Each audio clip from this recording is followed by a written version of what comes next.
Sarah Martinez had always been good at keeping secrets.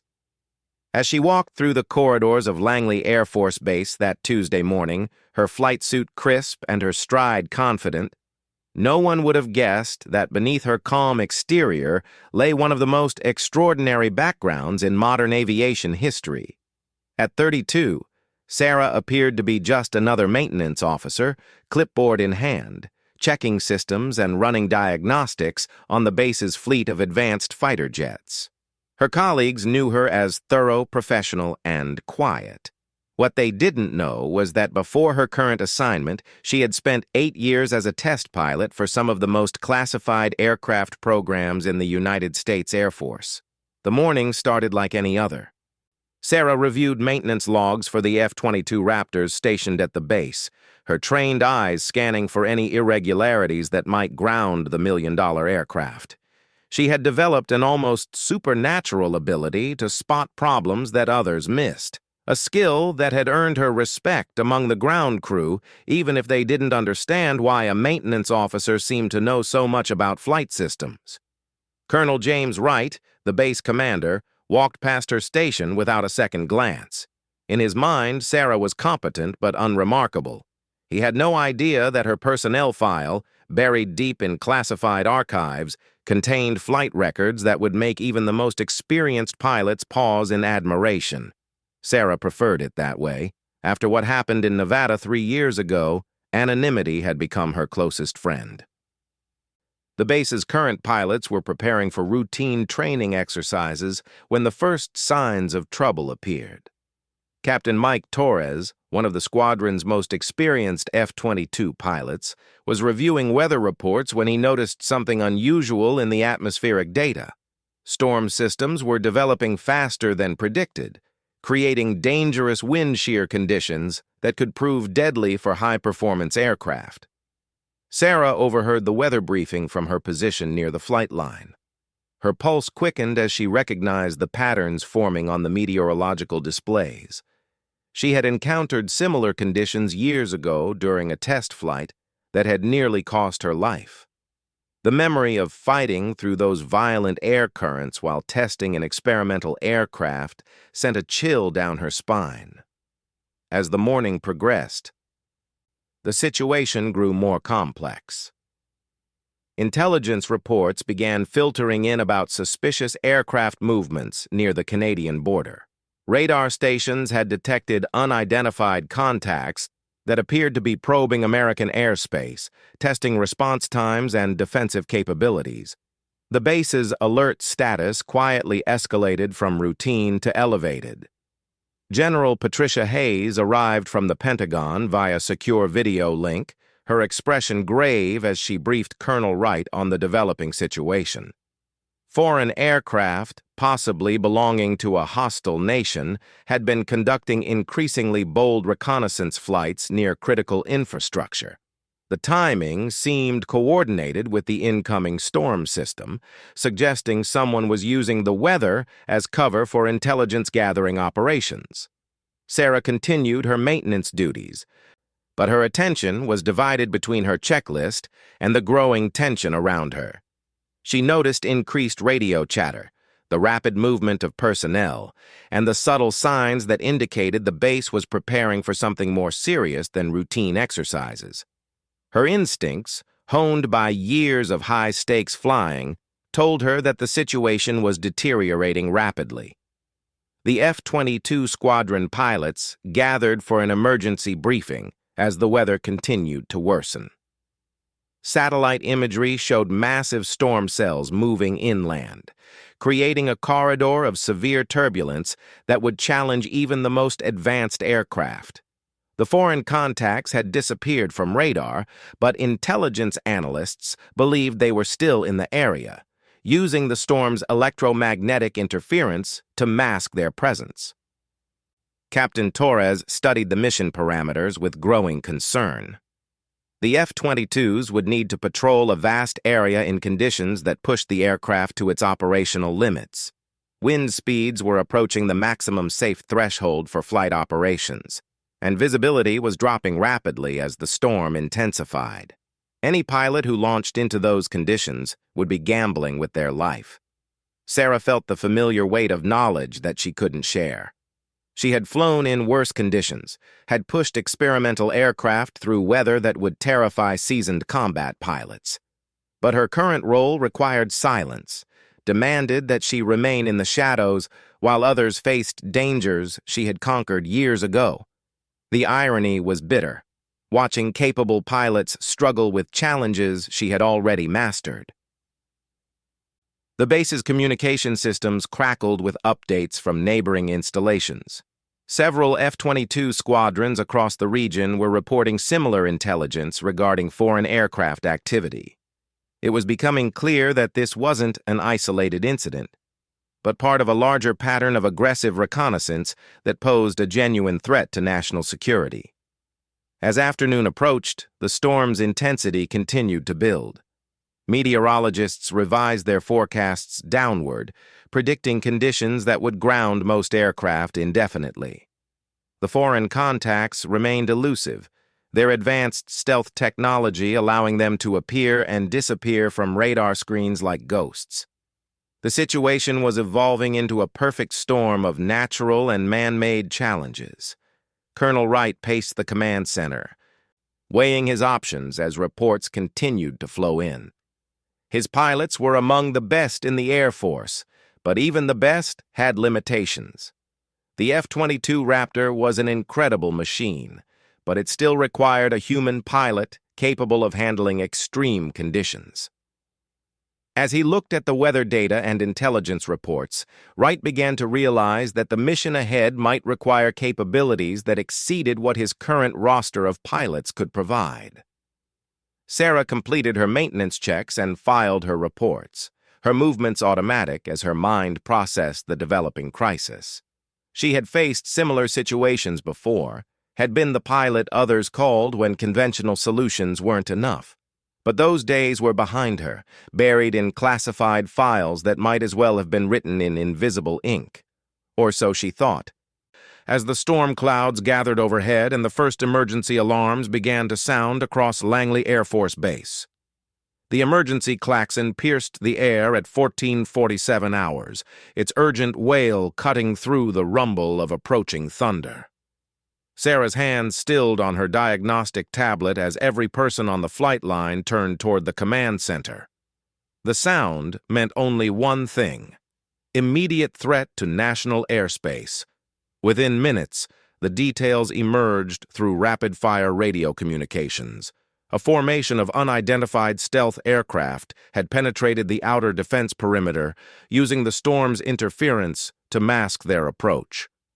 They were heading directly toward Washington, D.C., following a flight path that would take them over critical government installations.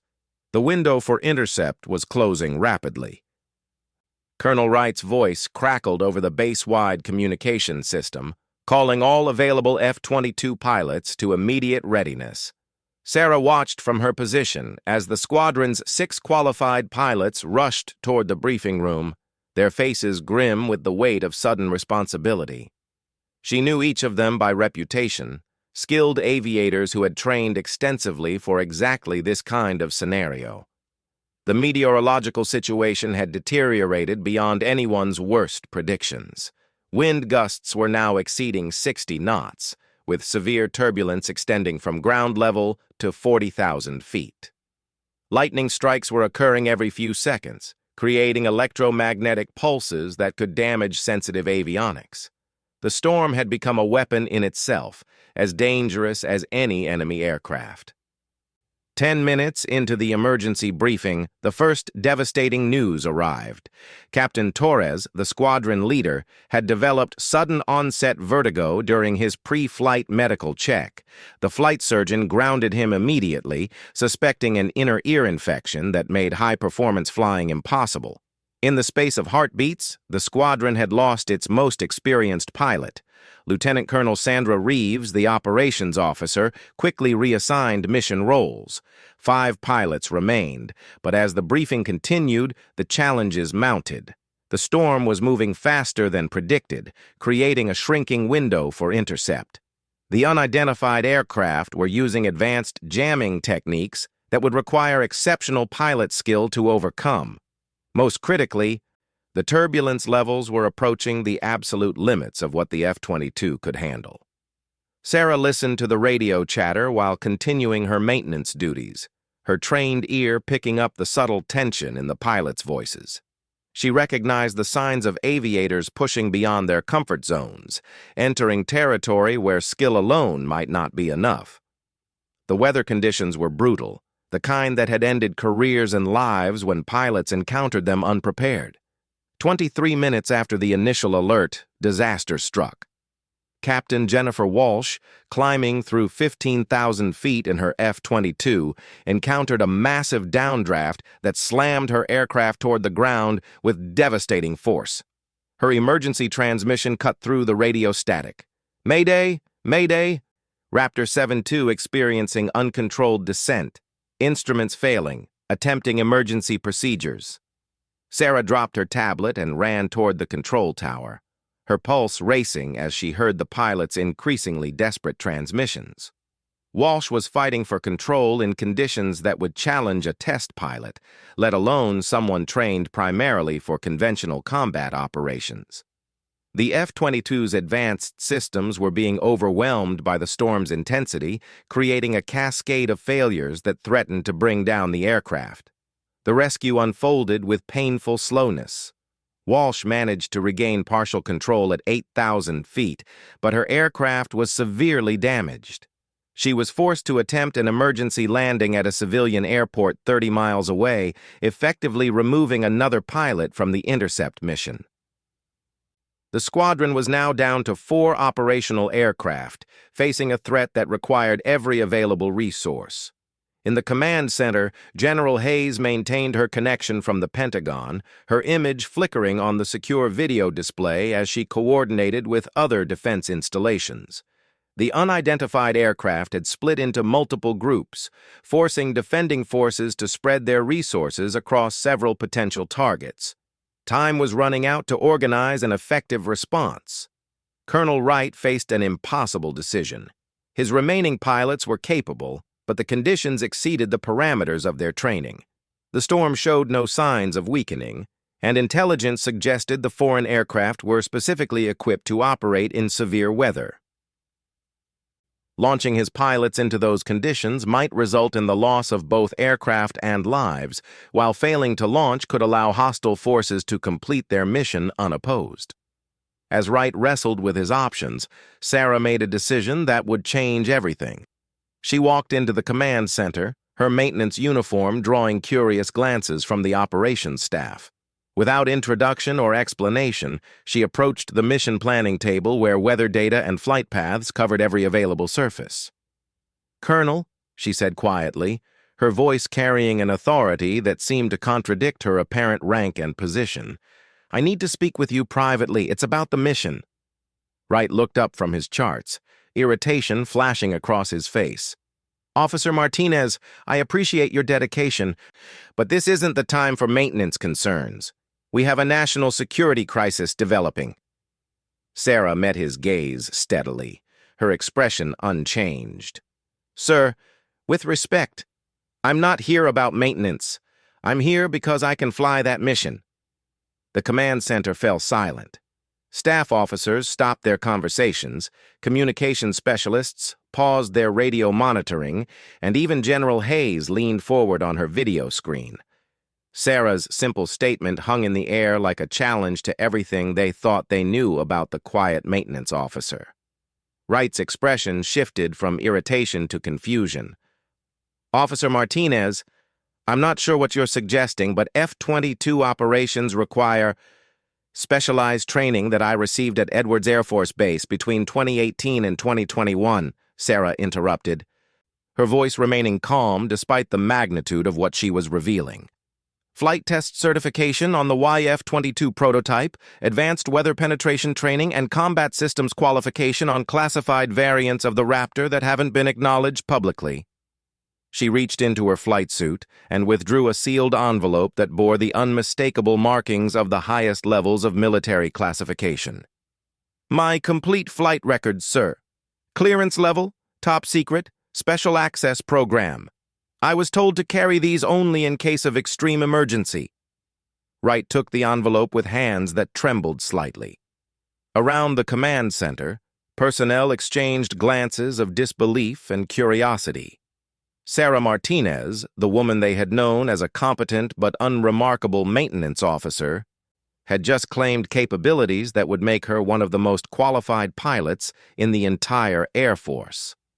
As Wright broke the seal and began reading the first page of Sarah's hidden personnel file, his expression changed from skepticism to amazement. The document in his hands detailed flight achievements that read like fiction: test flights in conditions that would ground conventional aircraft, successful completion of missions that pushed both pilot and machine to their absolute limits, and commendations from the highest levels of military command. Outside, lightning continued to split the darkening sky as the storm intensified. The unidentified aircraft pressed closer to their targets, taking advantage of every second of delay in the American response. The clock was ticking toward a crisis that could reshape the balance of power, and everything now depended on secrets that were about to be revealed in a Virginia command center where nothing would ever be the same again. Colonel Wright's hands shook as he finished reading Sarah's classified personnel file. The documents revealed a pilot whose achievements bordered on legendary: lead test pilot for the Advanced Tactical Fighter Program, survivor of 3 aircraft emergencies that would have killed lesser aviators, and holder of flight records in conditions deemed impossible by conventional standards.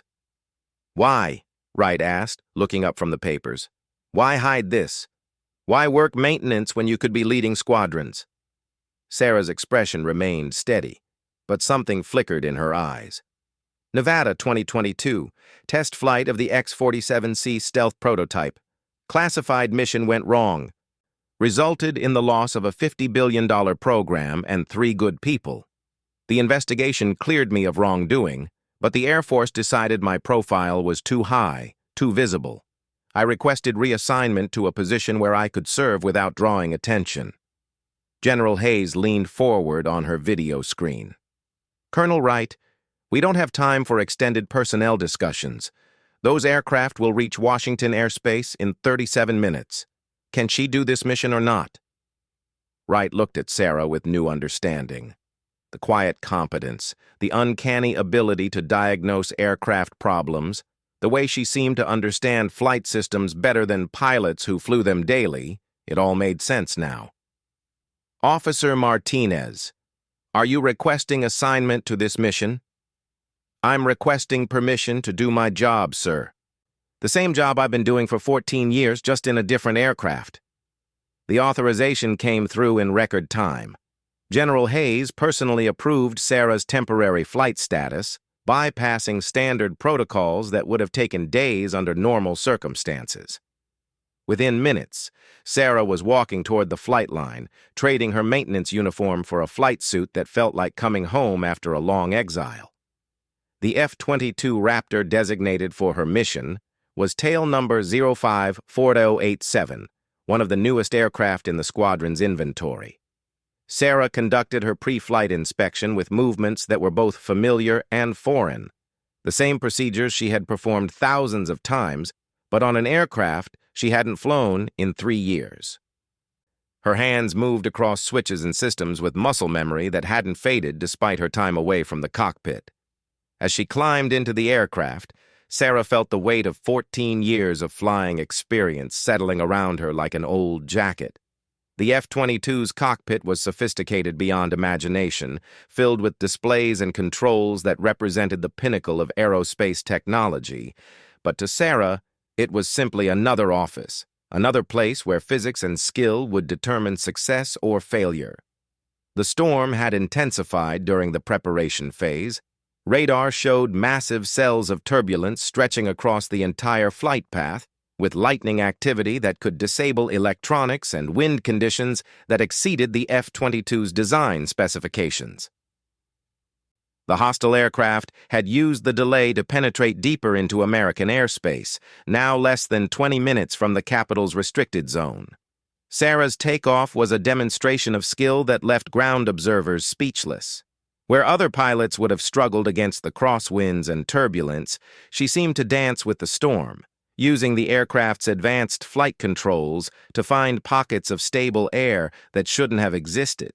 Her climb rate exceeded the aircraft's published performance specifications, somehow coaxing extra power from engines that were already operating at their limits.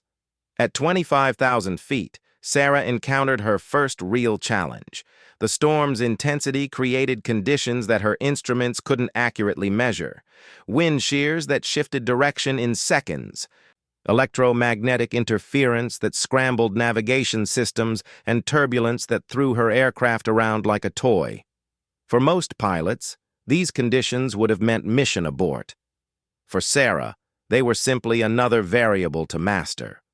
Her radio crackled with updates from ground control as she climbed toward intercept altitude. The hostile aircraft had been identified as advanced stealth fighters, possibly prototype designs that incorporated technology stolen from American research programs. They were operating in formation, using the storm as cover while conducting detailed surveillance of defense installations around Washington. The intercept occurred at 38,000 feet, in the heart of the storm system. Sarah's radar initially showed nothing, the hostile aircraft's stealth capabilities rendering them nearly invisible, but her years of test flying had taught her to read the subtle signs that computers missed. Tiny variations in electromagnetic signatures, brief thermal shadows that lasted milliseconds, the barely perceptible disturbances that revealed hidden aircraft. Contact came suddenly and violently. The lead hostile aircraft broke from the storm clouds directly in front of Sarah's F-22, close enough that she could see the pilot's helmet in the opposing cockpit. The enemy pilot's surprise was evident in his immediate defensive maneuver, a diving turn that took advantage of the storm's downdrafts to gain speed and distance. Sarah's pursuit was a masterclass in high-performance flying under impossible conditions. She followed the hostile aircraft through weather that would have destroyed conventional fighters, using her understanding of storm dynamics to predict where pockets of clear air might provide tactical advantages. Her F-22 responded to her commands with precision that seemed to exceed its design capabilities, as if the aircraft itself understood the stakes of the engagement. The hostile formations split, attempting to use their numbers to overwhelm a single defender. Sarah found herself facing 3 advanced fighters in conditions that challenged every skill she had developed over her career. Lightning strikes illuminated the battle space in brief, brilliant moments, revealing aircraft maneuvering at speeds that pushed both pilots and machines to their absolute limits. The engagement lasted 11 minutes, though to Sarah it felt like hours. She used the storm's own violence as a weapon, positioning herself so that pursuing aircraft encountered severe turbulence while she found relatively stable air. Her tactical knowledge, honed during classified test programs, allowed her to exploit capabilities of the F-22 that weren't documented in standard operating procedures. When the first hostile aircraft broke off and fled toward international airspace, the others followed. They had completed their intelligence gathering but discovered that American air defenses were more capable than anticipated. Sarah maintained pursuit until they crossed the territorial limit, ensuring that their retreat was genuine rather than a tactical repositioning. The landing at Langley was perhaps the most challenging part of the entire mission. The storm had moved directly over the base, creating crosswinds that would have closed the runway under normal circumstances. Sarah brought the F-22 down through conditions that defied belief, touching down with precision that drew applause from ground crews who had watched her approach through sheets of rain and lightning. As Sarah climbed from the cockpit, she was met by Colonel Wright and a crowd of personnel who looked at her with expressions of amazement and respect. The quiet maintenance officer they thought they knew had vanished, replaced by a pilot whose skills belonged in the highest levels of military aviation. Word of her mission was already spreading through the base's communication networks, carrying with it the recognition that had been denied for 3 years. General Hayes appeared on portable communication equipment, her image flickering through storm interference. "Outstanding work, Captain Martinez," she said, the promotion obvious in her voice. "Your country owes you a debt that can't easily be repaid." Sarah looked around at the faces surrounding her, pilots who had trained their entire careers for missions like the one she had just completed, ground crews who had worked on aircraft without understanding their true capabilities, officers who had made decisions based on incomplete information about their resources.